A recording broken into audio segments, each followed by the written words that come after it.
Ouais, regardez, je suis en train d'écouter Jérôme, le FOMC, les amis.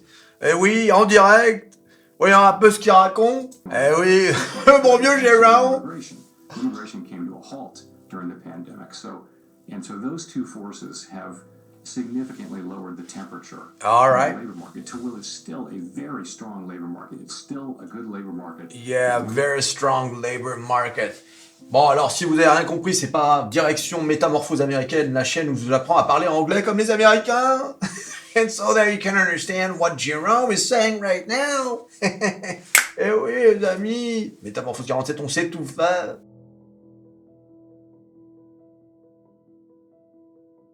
Voilà, bon, alors c'est le FOMC.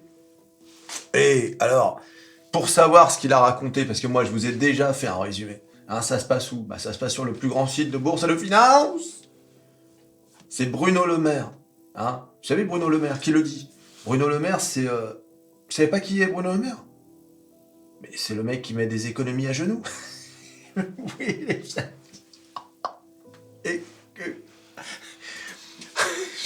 J'ai nommé bien sûr Métamorphose47.com.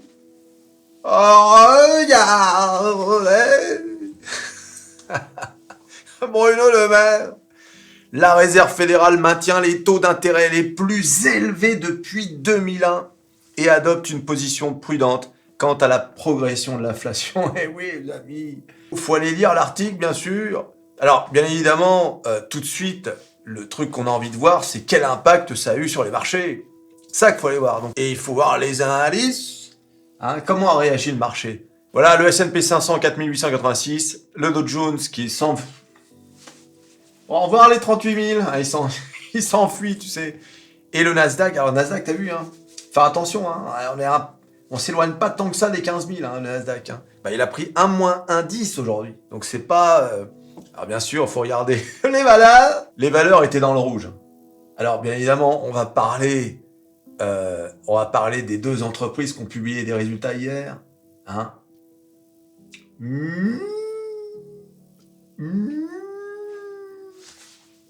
Microsoft, bien sûr. Ma plus belle valeur. Et Google. Regardez Google. Moins 6,4%.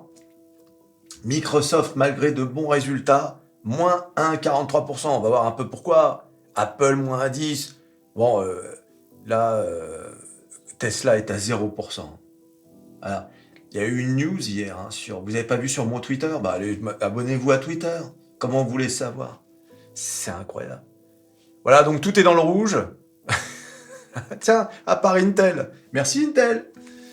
Ah bon, voilà, donc en gros, qu'est-ce qu'il dit Jérôme? Il dit que, bah, comme d'hab, hein, ils veulent impérativement faire baisser l'inflation à 2%. Ils n'en démordent pas. Hein. 2%, 2%. Voilà. Donc ils ne veulent pas aller au-delà de 2%. Ils veulent pas, par exemple, considérer que 3% c'est le nouveau 2%. Ils veulent aller à 2%. Non, puis c'est vrai aussi que la situation économique au niveau du travail est plutôt bonne. L'inflation, donc, comme je viens de vous le dire, elle n'est pas encore à l'objectif de la Fed. Et c'est pas seulement le fait d'atteindre 2% qui est important. C'est aussi qu'il faut que ce soit durable. C'est ça qui inquiète la Fed. Et puis c'est vrai, de toute façon, même nous, on le sent bien que la situation est fragile au niveau de l'inflation. Ça peut repartir à la hausse quasiment du jour au lendemain, hein. Surtout avec ce qui se passe dans le monde. Donc, c'est ça que recherche la Fed avant de commencer son pivot. Mais elle va le faire, son pivot. Elle va le faire en 2024. C'est juste que, voilà, en fin d'année dernière, on s'attendait à mars. Ce sera pas mars. Voilà, tant pis. On va voir, on va attendre un peu la fin de la conférence. Bah, ce ne sera pas dans cette vidéo, bien évidemment. Mais on verra s'il rajoute des trucs dans ce qu'il raconte quand il répond aux questions des journalistes. Mais bon, comme d'habitude, avec Jérôme, tout est bien encadré. Ah bah, c'est pas Christine. Et Christine et Jérôme dans le trend of those days. Mais nous, ce qui nous intéresse, c'est quoi? Bah, c'est ce qu'il y a sur le site de Bourse et de Finance, métamorphose47.com.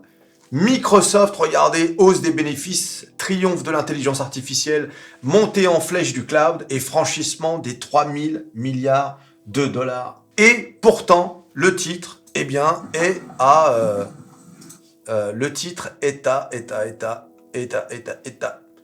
à moins 1,75, hein, on est redescendu à 400. Bah pourquoi? Bah parce que, regarde, si tu regardes le titre Microsoft, depuis septembre, hein, le titre a pris 31%. Regarde la courbe et regarde ce que représente la petite déconvenue du jour. T'as vu? Voilà, en réalité, le marché a largement favorisé Microsoft les jours précédents. Donc là, qu'est-ce qui se passe? Bah, le marché, il y a plusieurs choses. D'abord, peut-être que des gens s'attendaient à des revenus encore plus importants. Il y a buy the rumor, sell the news. En gros, on achète l'espoir parce qu'on pense que Microsoft va publier de bons résultats. Et puis une fois que la news sort, eh ben, on liquide tout. Voilà, mais vous voyez bien que c'est quand même une pause salutaire presque pour Microsoft. C'était impossible qu'on aille au ciel.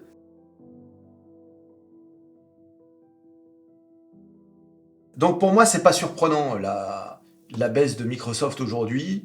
J'en fais pas tout un foin. Et encore une fois, je vous rappelle, et ça c'est ce qui s'est passé avec Google. Regardez Google, la bougie de fou que se prend Google, qui revient à un niveau où elle était entre fin décembre et mi-janvier. Voilà, Google vient de perdre quasiment 2 semaines de gains pour Google. C'est aussi parce que le marché, comme vous le savez, est très haut. Donc on ne pardonne rien, aucune contre-performance, même des performances positives, eh bien, sont sanctionnées par les marchés. Parce que en plus, si tu lis l'article sur métamorphose47.com, c'est pas catastrophique les résultats de Google. C'est ça le pire. Parce que, regardez, le rapport du 4e trimestre d'Alphabet a révélé une baisse des revenus publicitaires qui sont au cœur de son modèle économique. Alors, écoutez bien, alors que le chiffre d'affaires global hors coût d'acquisition du trafic a atteint 72 milliards de dollars, dépassant légèrement les estimations. C'est ça le pire. Mais comme je vous ai dit, le marché ne pardonne rien, et une performance avec des petites baisses à droite à gauche, et c'est le crash. Moins 6% sur une boîte comme Google, c'est pas top. C'est vrai que Google, ces 2 dernières années, en matière boursière, c'est pas terrible quand même. Hein. Donc, je pense que pour Google, il faut un vent de fraîcheur, si j'ose dire. Qu'est-ce qui s'est passé avec Microsoft? Bah, c'est l'IA. C'est l'IA qui a poussé Microsoft. C'est son investissement massif sur ChatGPT, l'intégration de ChatGPT dans tous ses services avec Copilot. Alors qu'avec Google, on voit pas, tu vois, cette chose, tu vois, on la voit pas encore. On va la voir certainement. C'est Google, hein, donc il faut pas jeter Google à la poubelle. Hein. Ça reste quand même une boîte extraordinaire. Et d'ailleurs, moi, les moins 6%, bon, si tu regardes les moins 6%, on va certainement les rattraper. Hein. Voilà, regarde.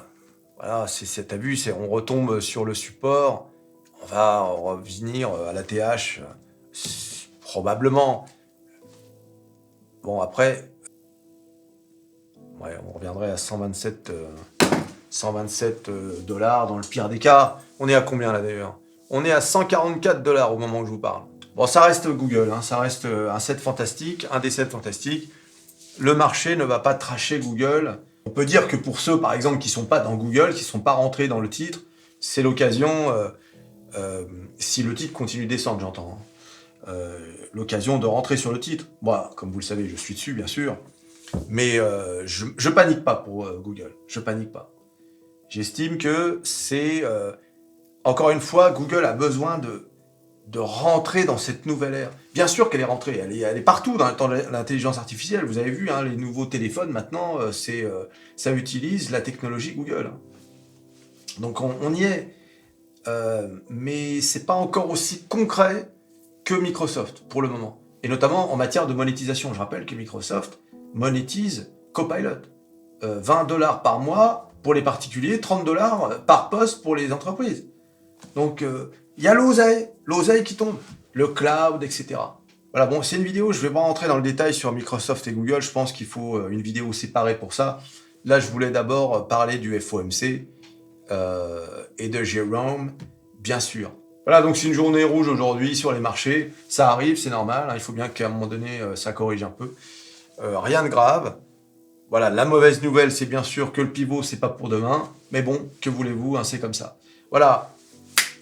Tu t'abonnes, tu likes, tu partages, tu cliques sur à peu près tout ce qui peut être cliqué. Jérôme, Christine, et on se revoit à la prochaine vidéo. Christine, je sais pas pourquoi je parle d'elle, elle n'est même pas apparue. Je sais même pas ce qu'elle devient. Ça va bien, Christine? Allez, salut.